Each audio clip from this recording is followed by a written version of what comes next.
Equipping, we work with frontline, basically people that are at the cutting edge, career partners, which means they're missionaries, who minister the gospel in the 45 plus limited access, creative access, and closed countries across the globe. We do that through face-to-face doctrinal Bible teaching. For many of them, they come out because they never get to go to a church, and they come out to a neutral place for an in-depth, concentrated Bible conference and for medical training. And then for personal ministry coaching. We also do scriptural marriage and family counseling, personal accountability-focused discipleship of these dearly, highly committed servants of the Lord that live in such dark and hostile areas. And this fella from one of the Central African countries, and he sat down at the table, he took his hat off, he looked at me, and tears just started running down his face. And I said, "How can I help you?" And he said, just being here. He said, "I work in a 99% Muslim country." He said, "I'm burned out. I came to this conference seeking hope."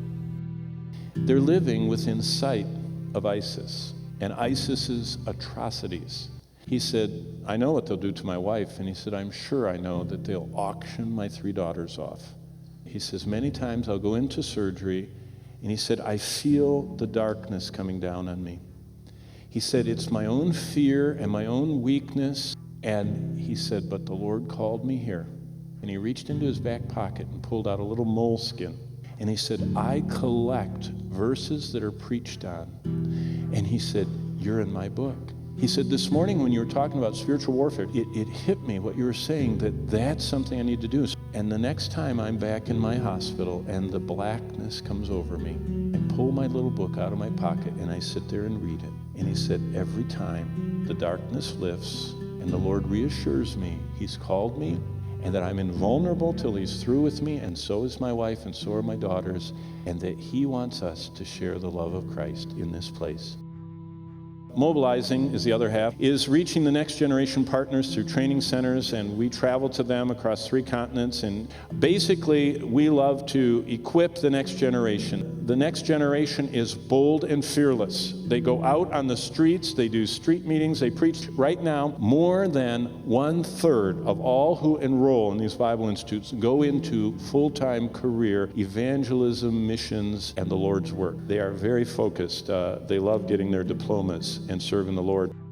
Shinto Buddhist from Japan that was saved through English lessons, and his grandmother is paying for him to go to seminary because she said, "The young people of Japan are committing suicide so fast. If that Christianity has given you hope, I'll pay for as much hope as you want." And he said, "I'm going to spend the rest of my life spreading the gospel of Jesus Christ across to my people." Joseph, as I taught, had 3 Bibles. He had his Korean Bible, he had his English Bible, and he had his study Bible, and he said, "I am prepping to reach my people, and I want to know," and all they did was ask questions that wore us out. Paul was a U.S. Marine, just got back from his tour of duty and got all of his money from the government, and he's in the Bible Institute, and he said, "I've been in the Middle East, and I've seen so much atrocity. I'm giving the rest of my life to serve the Lord there." John Kim wrote me probably the sweetest note I've ever gotten. In fact, I carry it in my Bible. He said, "God changed my life. God used you. Thank you much." I mean, I thought, praise God, that's it. Our calling is to reach the next generation so that they can reach their world.